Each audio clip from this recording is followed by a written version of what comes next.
सामने आई ये तस्वीर अमेरिका का तापमान बढ़ाने के लिए काफी है। भारत के विदेश मंत्री एस जयशंकर ने रूस के राष्ट्रपति पुतिन से मुलाकात की।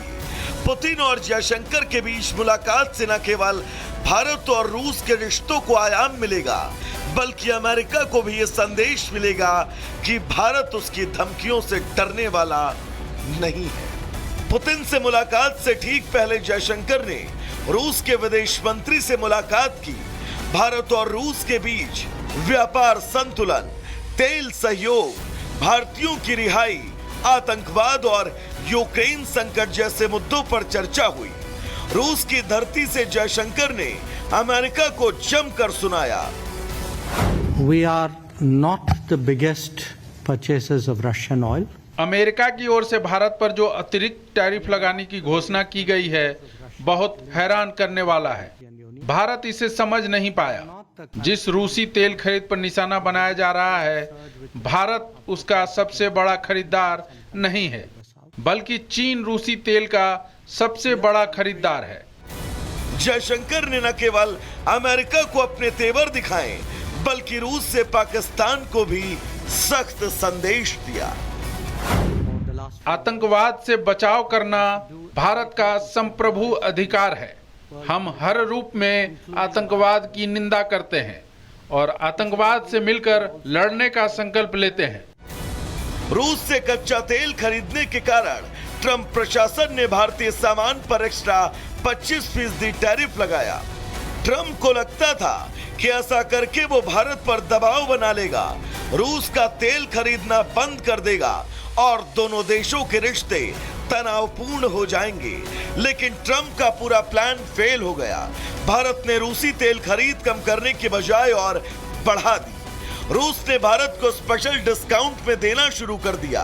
भारत और रूस ने एक बार फिर अपनी दोस्ती को और मजबूत करने का वादा किया और आने वाले दिनों में दोनों देशों की दोस्ती का रंग और भी गहरा होगा। तो जयशंकर ने रूस से हुंकार भरी तो चीन भी भारत के साथ खड़े होने की बात करता नजर आया। और भारत, रूस और चीन की तिकड़ी क्या अब अमेरिका पर भारी पड़ने लगी है, ये रिपोर्ट देखिए।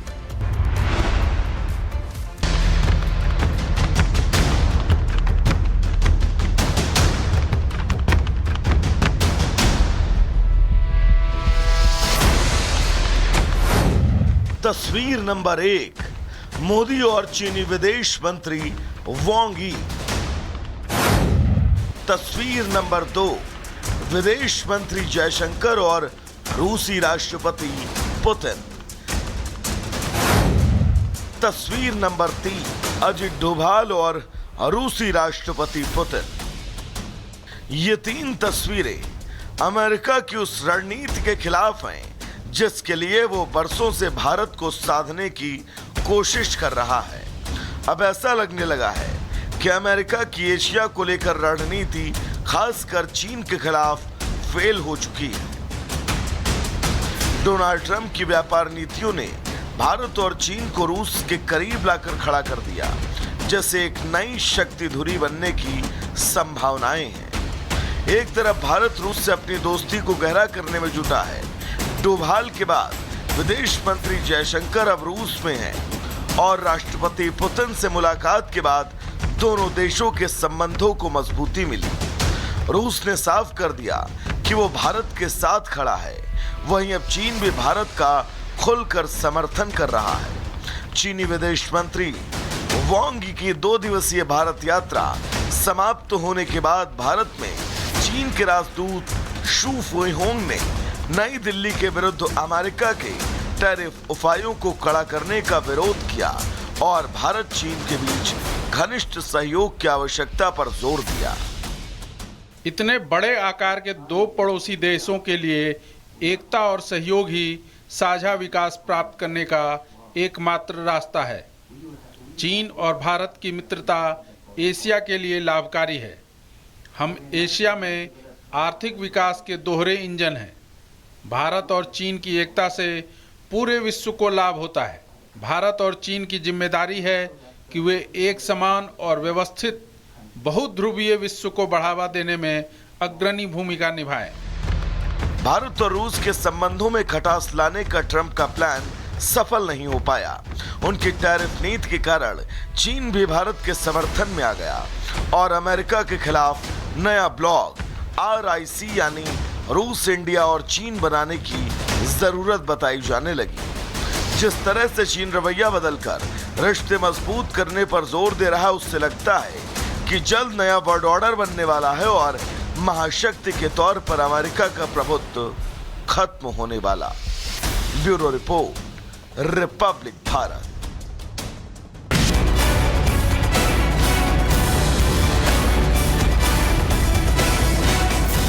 रूस से सामने आई ये तस्वीर अमेरिका का तापमान बढ़ाने के लिए काफी है।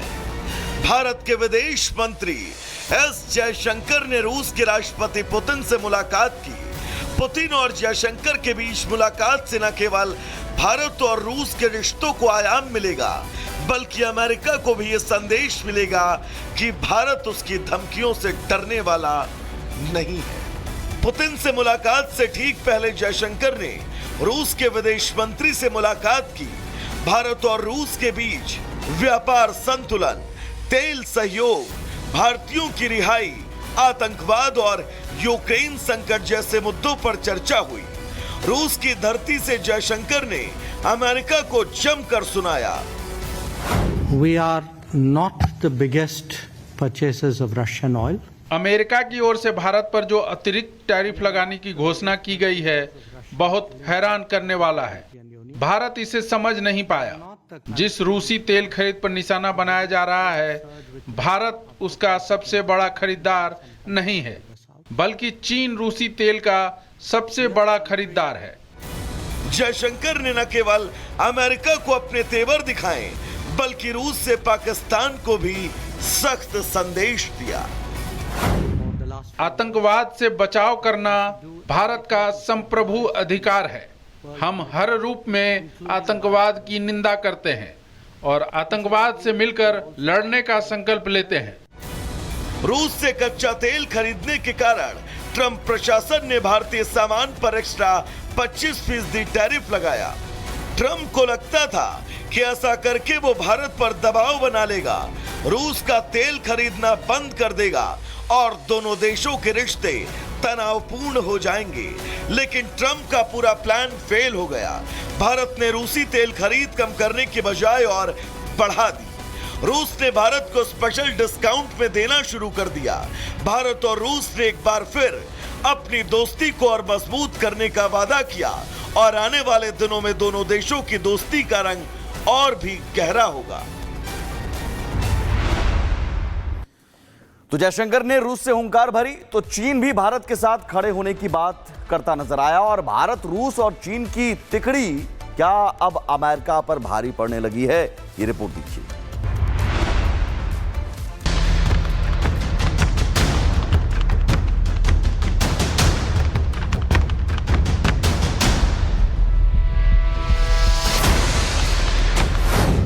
तस्वीर नंबर 1, मोदी और चीनी विदेश मंत्री वांग यी। तस्वीर नंबर 2, विदेश मंत्री जयशंकर और रूसी राष्ट्रपति पुतिन। तस्वीर नंबर 3, अजित डोभाल और रूसी राष्ट्रपति पुतिन। ये 3 तस्वीरें अमेरिका की उस रणनीति के खिलाफ हैं जिसके लिए वो बरसों से भारत को साधने की कोशिश कर रहा है। अब ऐसा लगने लगा है कि अमेरिका की एशिया को लेकर रणनीति खासकर चीन के खिलाफ फेल हो चुकी है। डोनाल्ड ट्रंप की व्यापार नीतियों ने भारत और चीन को रूस के करीब लाकर खड़ा कर दिया, जैसे एक नई शक्ति धुरी बनने की संभावनाएं हैं। एक तरफ भारत रूस से अपनी दोस्ती को गहरा करने में जुटा है। डोभाल के बाद विदेश मंत्री जयशंकर अब रूस में हैं और राष्ट्रपति पुतिन से मुलाकात के बाद दोनों देशों के संबंधों को मजबूती मिली। रूस ने साफ कर दिया कि वो भारत के साथ खड़ा है, वहीं अब चीन भी भारत का खुलकर समर्थन कर रहा है। चीनी विदेश मंत्री वांग यी की 2 दिवसीय भारत यात्रा समाप्त होने के बाद भारत में चीन के राजदूत शू फुइहोंग ने नई दिल्ली के विरुद्ध अमेरिका के टैरिफ उपायों को कड़ा करने का विरोध किया और भारत चीन के बीच घनिष्ठ सहयोग की आवश्यकता पर जोर दिया। इतने बड़े आकार के दो पड़ोसी देशों के लिए एकता और सहयोग ही साझा विकास प्राप्त करने का एकमात्र रास्ता है। चीन और भारत की मित्रता एशिया के लिए लाभकारी है। हम एशिया में आर्थिक विकास के दोहरे इंजन हैं। भारत और चीन की एकता से पूरे विश्व को लाभ होता है। भारत और चीन की जिम्मेदारी है कि वे एक समान और व्यवस्थित बहुध्रुवीय विश्व को बढ़ावा देने में अग्रणी भूमिका निभाएं। भारत और रूस के संबंधों में खटास लाने का ट्रंप का प्लान सफल नहीं हो पाया। उनकी टैरिफ नीति के कारण चीन भी भारत के समर्थन में आ गया और अमेरिका के खिलाफ नया ब्लॉक RIC यानी रूस, इंडिया और चीन बनाने की जरूरत बताई जाने लगी। जिस तरह से चीन रवैया बदलकर रिश्ते मजबूत करने पर जोर दे रहा है, उससे लगता है कि जल्द नया वर्ल्ड ऑर्डर बनने वाला है और महाशक्ति के तौर पर अमेरिका का प्रभुत्व खत्म होने वाला। Bureau report, Republic Bharat.